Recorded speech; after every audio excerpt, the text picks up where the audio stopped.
Então, como eu prometi, agora eu vou gravar o vídeo, né? Então, eu sou a Franciele, para quem não me conhece pessoalmente. Muitas meninas do grupo já me conhecem pessoalmente, mas algumas não. Então, meu nome é Franciele, eu sou doula, educadora perinatal, sou estudante do técnico de enfermagem, já sou técnica em radiologia há alguns anos. No momento, não trabalho na área. Parei de trabalhar agora por um tempo para me dedicar especialmente à enfermagem e à doulagem. Tá me consumindo bastante tempo e eu tô com uma rotina bastante corrida. As pessoas acham que a gente que não trabalha, né, registrado numa empresa tem bastante tempo e consegue fazer as coisas, mas para mim parar de gravar esse vídeo hoje foi bem complicado. O tempo tá bem corrido mesmo. Mas eu queria falar para vocês sobre a bolsa rota.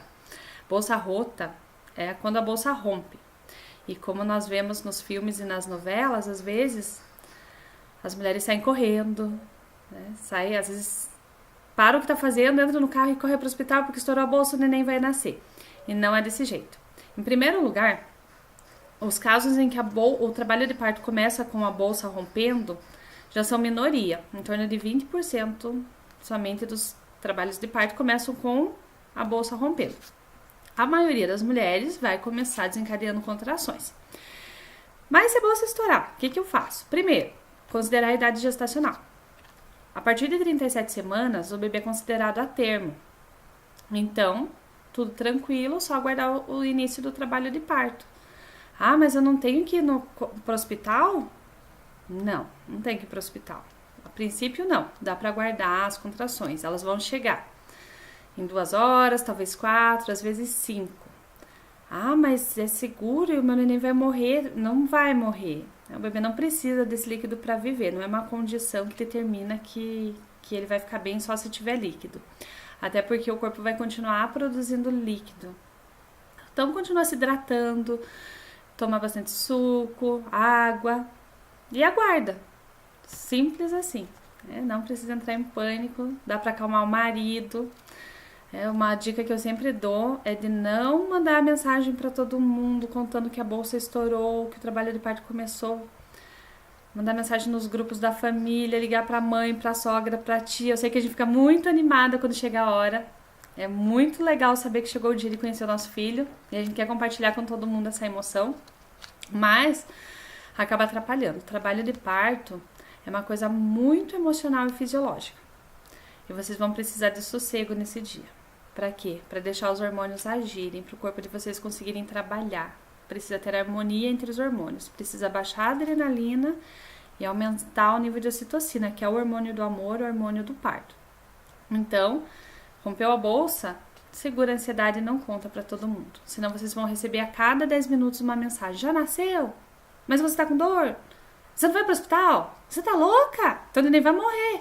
Então, gente, não façam isso. Tenham calma, segura a onda e espera, aguarda. Com menos de 37 semanas a conduta é diferente, não é um bebê a termo. Então precisa ir para emergência, para o centro, para um pronto atendimento obstétrico, para a maternidade de referência de vocês, porque vocês precisam ser avaliadas e precisa ser feita uma conduta médica. Às vezes a conduta é só internar e a mulher vai ficar em observação. Não vamos fazer o parto porque a bolsa rompeu. Dependendo da idade gestacional, vai ficar lá internada em repouso, vai ingerir bastante líquido, vai ser hidratada, né, pela veia, vai receber o soro só para hidratar, não soro para induzir parto, só para hidratar, vai tomar bastante líquido, vai ficar em repouso, para que o corpo consiga produzir bastante líquido e o bebê consiga aguentar mais um tempinho ali. Às vezes isso acontece durante semanas, a mulher fica internada durante semanas, porque a bolsa rompeu muito cedo. Mas se é um bebê a termo, é esperar trabalho de parto. O que fala ali naquilo que eu mandei no grupo da doutora Melânia, é um estudo que falava sobre quando administrar antibiótico, porque existe um protocolo a ser seguido, né? O Ministério da Saúde ele faz algumas recomendações, algumas maternidades seguem as recomendações do Ministério da Saúde e outras não, então por isso que tem diferença de protocolo de uma maternidade para outra. E é recomendado, a princípio, que a partir de 18 horas de bolsa rota seja administrado o antibiótico. Né? Geralmente é bezetacil. Então pensa, você vai tomar uma bezetacil em pleno trabalho de parto. Não é uma coisa agradável. Mas passou de 18 horas, geralmente é o que acontece. a administração do antibiótico intramuscular. Por quê? Porque eles acreditam que pode, como a bolsa rompeu, tem uma porta aberta para infecção. Enquanto o bebê está dentro da bolsa íntegra, ele está protegido, ele está em ambiente estéril, não tem bactéria nenhuma. E quando rompe, é uma porta de entrada para bactérias. Então eles usam como profilaxia, que se fala. Profilaxia é uma prevenção, é para prevenir essas bactérias. E quando dá o exame do cotonete, o famoso SWAB, né, que é o teste para verificar se está positivo ou negativo a bactéria do Streptococcus, também entra com um antibiótico durante o trabalho de parto. O que acontece com relação ao antibiótico? A bactéria. Que ela pode dar negativa numa semana e dar positiva na outra. Ela pode ter uma alteração de uma semana para outra no organismo. Então você faz esse exame lá pelos 7, 8 meses de gestação, e isso não vai significar absolutamente nada no teu parto, porque você precisa saber se a bactéria está ativa no momento do parto, não um mês antes, 2 semanas antes. E quando a gente espera o parto normal, espera a hora do bebê, não tem como marcar o dia que ele vai nascer. Mas então meu bebê, eu posso estar com a bactéria. A humanidade sobreviveu milhares de anos sem saber da existência dessa bactéria, né? Então a gente tem que pensar que é um caso isolado, um ou outro que vai acontecer, mas que as bactérias da flora vaginal, elas são as principais responsáveis por dar imunidade para o bebê. Elas têm todo o lado positivo, não é um monstro, né, avassalador que vai matar o meu bebê. Não, as bactérias, elas têm todo o lado positivo de fazer a colonização no momento do parto e preparar essa criança para que ela não tenha problemas mais tarde. Ela vai nascer e vai ser nesse momento que ela vai começar a ter a imunidade dela formada. No único estudo mais concreto realizado sobre o uso do antibiótico e sobre a bolsa rota, foram analisadas 5.041 mulheres. E eles fizeram uma comparação entre as que receberam indução com ocitocina. Tem alguns lugares que se rompe a bolsa e você interna muito cedo, o que eles vão fazer? Vão colocar o dito do sorinho. O sorinho é o quê? É a ocitocina sintética, para desencadear trabalho de parto. Então, seria um parto induzido. Nesses casos, nesse estudo, o que eles conseguiram observar? Que de 2 a 3% dos bebês tiveram infecção e 10% dos casos terminaram em cesárea. O uso da ocitocina, ele é uma coisa para ser bem pensada e bem estudada. Mais tarde eu quero falar especificamente um dia só sobre o uso da ocitocina no trabalho de parto. Porque se usada quando necessário e da maneira correta, ela pode ser benéfica, né, e trazer sucesso. Eu tive o uso de ocitocina sintética no meu trabalho de parto. Foi um trabalho de parto bem longo, de 30 horas. E ela acabou tendo benefício da maneira que ela foi administrada. Mas nem todo médico sabe a hora de administrar e a dosagem. E pode desencadear uma cascata de intervenções e terminar num sofrimento fetal e numa cesárea realmente de emergência. Então, o uso é para ser bem pensado e bem analisado. Conversem com quem faz pré-natal e vai ter o bebê com o médico do pré-natal, pode conversar sobre o uso, né? O que ele usa, quais são as recomendações dele, porque aí vocês já conseguem também saber se ele é um médico humanizado e se ele realmente faz parto normal. Porque se ele começar a se enrolar para responder algumas perguntas, você já para e pensa, peraí, quando foi o último parto normal que essa criatura fez? Porque ele não tá sabendo responder muito bem. E outro número que eles conseguiram com essa pesquisa das 5.041 mulheres é que a infecção materna, ela aconteceu em 4% dos casos com o uso de ocitocina e 8% das mulheres que esperaram até 4 dias para evoluir para um trabalho de parto. Essa pesquisa foi feita na Europa, porque aqui no Brasil seria complicado eles esperarem 4 dias uma mulher com bolsa rota, né? Infelizmente, nós estamos bem atrasados no quesito de da obstetrícia em geral aqui no Brasil, porque eles acham que o bebê tem prazo para nascer. E 8% das mulheres tiveram alguma infecção porque elas esperaram sem nenhum tratamento, sem nenhum remédio. Elas simplesmente aguardaram até 4 dias depois que a bolsa rompeu. E como eu falei, a bolsa rompida é uma porta de entrada para infecções, para bactérias. Então, a pessoa está exposta a uma contaminação por bactérias. Uma das infecções que pode acontecer é corioamnionitis, que é a infecção das membranas e do líquido amniótico em si. Essa infecção, ela acontece muitas vezes pelo número excessivo de toques. Então, a recomendação é que quando a bolsa rompe, aliás, a recomendação em qualquer trabalho de parto é fazer o mínimo possível de toques. O toque, ele é uma intervenção que é chata. Se o médico for delicado, né, não vai doer. Tá? Alguns médicos chegam a doer, mas não que vai doer todas as vezes. Mas durante o trabalho de parto você torna dolorido, porque você já está tendo contração.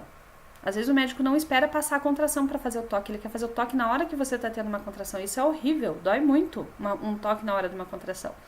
E com bolsa rota, é ficar botando a mão toda vez para ver quanto está de dilatação num organismo que está exposto porque a bolsa rompeu. Então é expor muito mais a infecções. Então quanto menor o número de toques, menor o risco de qualquer infecção. E lembrar de se informar sobre o uso do antibiótico. Pergunta na maternidade ou para o médico de vocês com quantas horas ele faz a administração do antibiótico, caso vocês internem com bolsa rota. E no Streptococcus positivo também. Tem gente que tem medo, mas então meu Streptococcus deu positivo. Eu não sei se eu tenho coragem de ter um parto normal, porque pode acontecer um monte de coisa com o meu bebê. Não tem porquê.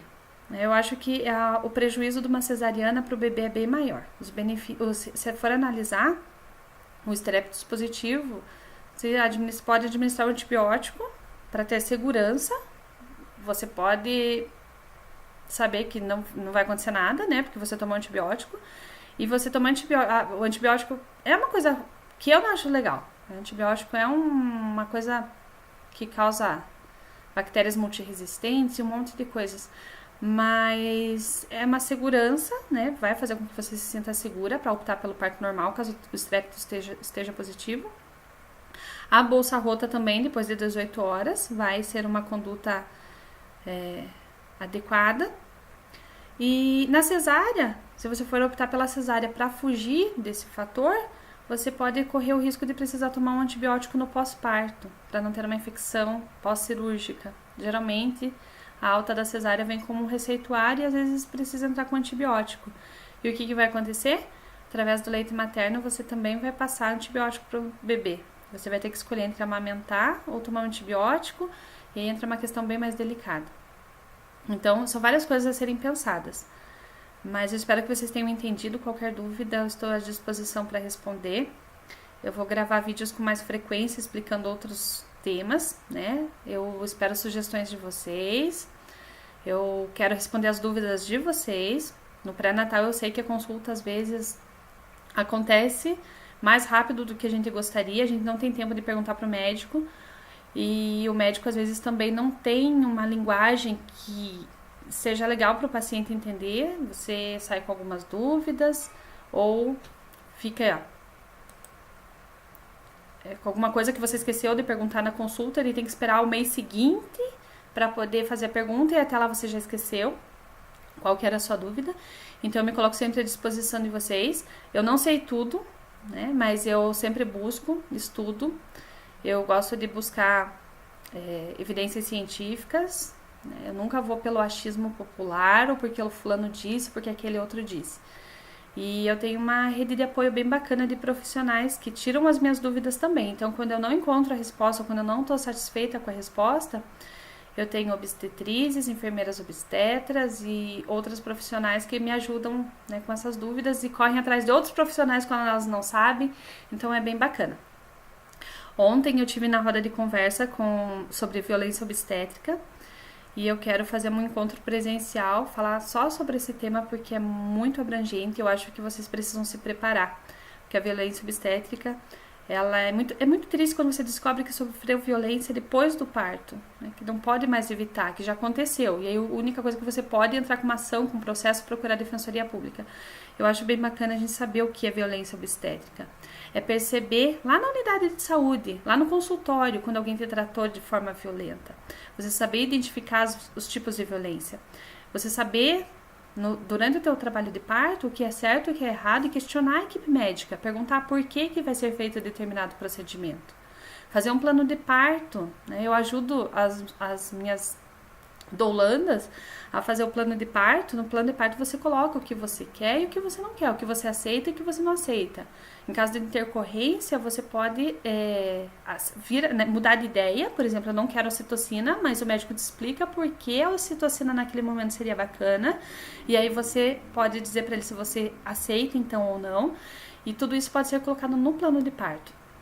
E aí, o plano de parto serve como um roteiro para a equipe saber que você está informada, que você conhece o processo que você vai passar. E o seu atendimento ele passa a ser, às vezes, diferenciado pelo simples fato de você mostrar que você tem conhecimento. Embora isso seja muito errado, eu acho que todas as mulheres deviam ser tratadas de forma igual e humana. Infelizmente, as que demonstram ter mais conhecimento, é que, peraí, aquela ali, ó, não dá pra gente fazer de qualquer jeito, ela sabe, vai dar problema, né? Vamos tratar melhor, porque senão vai dar algum problema aqui pro hospital. Então, infelizmente, é assim que funciona no Brasil. É triste, mas é assim que funciona. E a gente não escapa de violência obstétrica por estar em hospital particular ou equipe particular. Infelizmente, acontece violência obstétrica. Ontem, na roda de conversa, uma situação que eu notei, que foi uma representante, uma enfermeira obstétrica, responsável por dar curso em algumas maternidades particulares de Curitiba. E ela foi lá no intuito de saber o que era essa tal violência que as mulheres falavam. E eu fiquei chocada, né? E aí não chegou na metade do evento, ela levantou e foi embora. Tinha uma defensora pública no evento e ela estava dando as orientações e nos orientando como orientar as mulheres em casos de violência obstétrica. E eu acredito que essa enfermeira de maternidades particulares, ela só queria saber realmente isso, né? Aí o que a gente vai, né? Realmente a maternidade pode ser processada? O que eu falar para essas mulheres no curso pode dar processo para mim? Então é bem interessante a gente saber que não é só no SUS que essas coisas acontecem. Acontece em maternidades particulares, acontece com o ginecologista que foi da família de vocês a vida inteira, que foi da mãe, da tia, que nasceu 5 crianças da família de vocês, ele pode cometer violência obstétrica com vocês, por mais amável que ele seja no consultório, no momento do parto, vocês podem ter uma decepção.